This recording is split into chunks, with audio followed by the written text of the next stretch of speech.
Hey guys, papakilala ko kayo sa bagong kaibigan dito, ang Cane Corso na binili ko.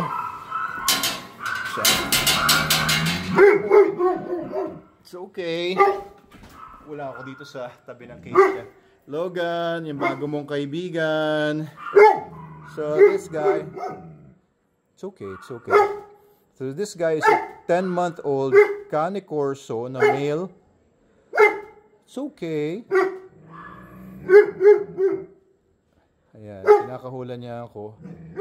Ito po. It's okay. Shh, quiet now.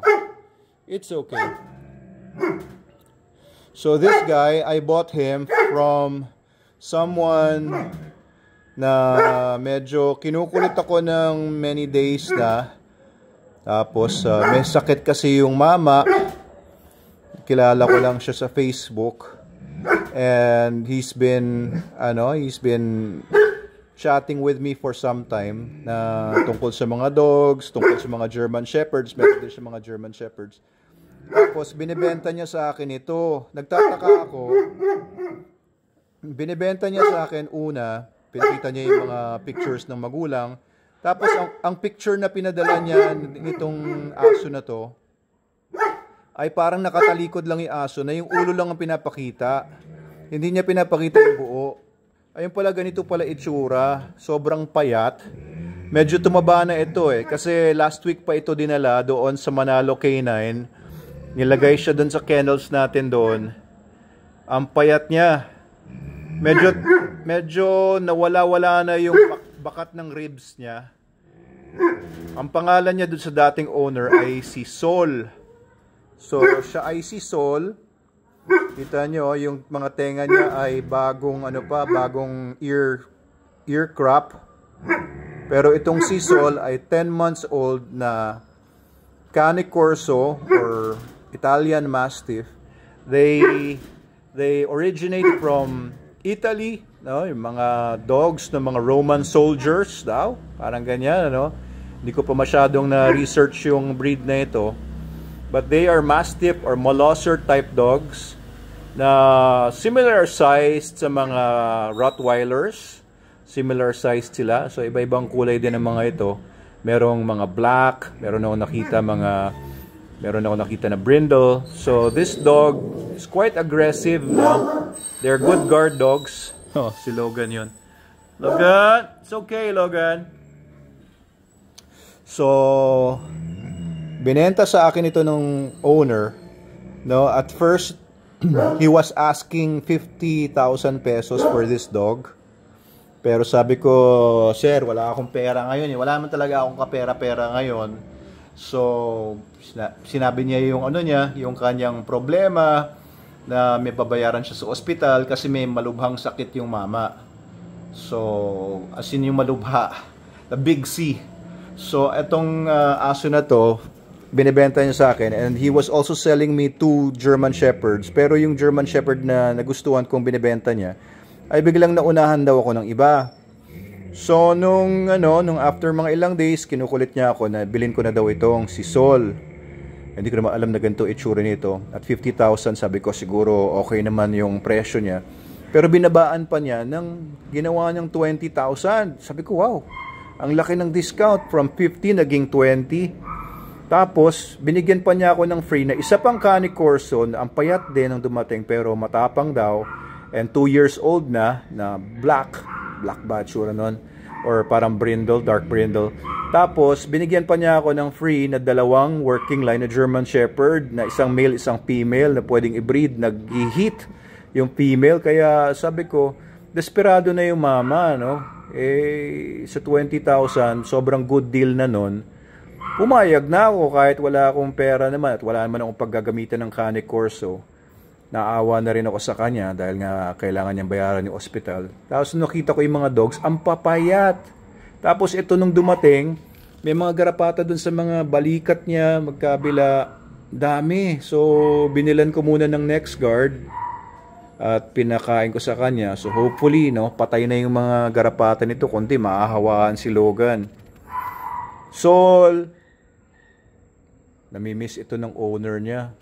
after a few days, nag-message sa akin kung pwede daw na kunin ulit niya si Sol at palitan na lang daw niya ng mga German Shepherd. Sabi ko, sir, ayoko ng ganyan na na pabago-bago. At papalitan na lang daw niya ng 2 German Shepherd. Sabi ko, naawa na rin ako dito kay Sol. Nabigyan ko na ng next guard, napapataba na namin ng konti. So binigyan na namin to ng SDN 42. Yun ang kinakain niya simula nang dumating sa amin. So abangan nyo guys yung nito, yung transformation itong si Sol from this kind of dog. Tignan natin kung ano magagawa ng SDN 42 sa kanya. Pinakain na siguro to kanina kasi kadarating ko lang, nagpunta kami sa Robinson sa mall dahil ngayon, last day of school ngayon nila Adam. So yung mga classmate niya naglaro-laro sila doon sa Robinson sa may Santa Lucia. Kaya kanina dinala dito si Sol. Nagga-growl talaga siya mula kanina pa. Tingnan nyo, labas yung mga buto sa may hips. Ang payat nung likod niya, halos walang muscles yung likod niya. Kawawa tong aso na to. 10 months. So, ang aso kasi, lumalaki pa yan. Hanggang umabot sila ng mga 1-year-old. Kaya, pipilitin pa nating mahabol ang size nito with SDN 42. Subaybayan nyo guys sa mga susunod na mga araw.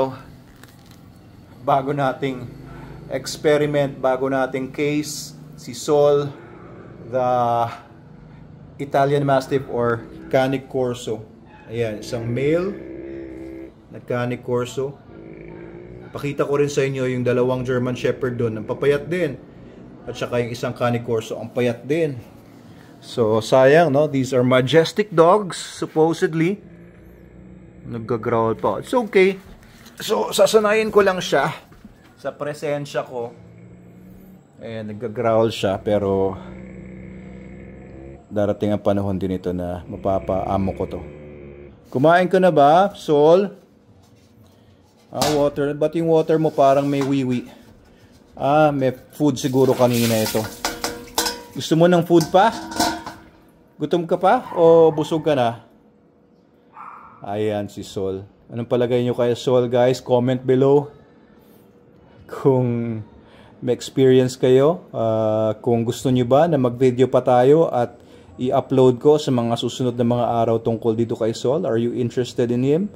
Please comment below if you are, para po gawa pa ako ng mga vlogs. Siguro daily, no? I-vlog ko siya daily.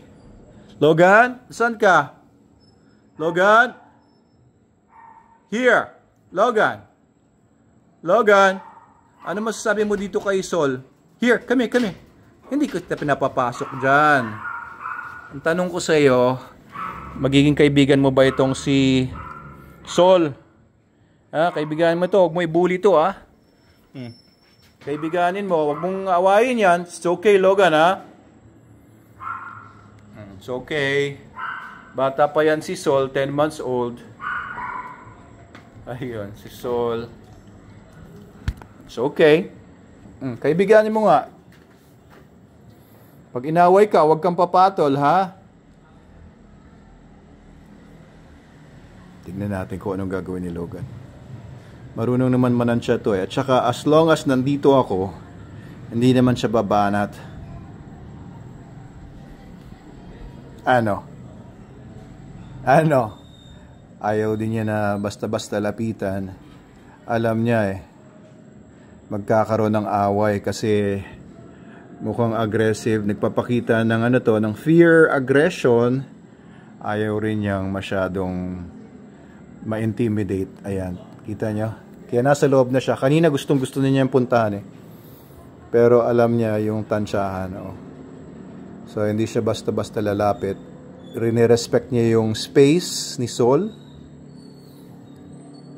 Lalo na't nandito ako. Hindi ka makapambuli. Dahil nandito ako. Appear nga. Chits. Appear. Sige, kaibiganin mo yan, Tignan natin kung pwede kayong magtambalan, maging partners in crime ni Sol. Ayun po guys, yan lang ang bago nating alaga dito sa bahay. Subaybayan niyo po si Sol, the Canis Corso, ang bagong katambal dito ni Logan.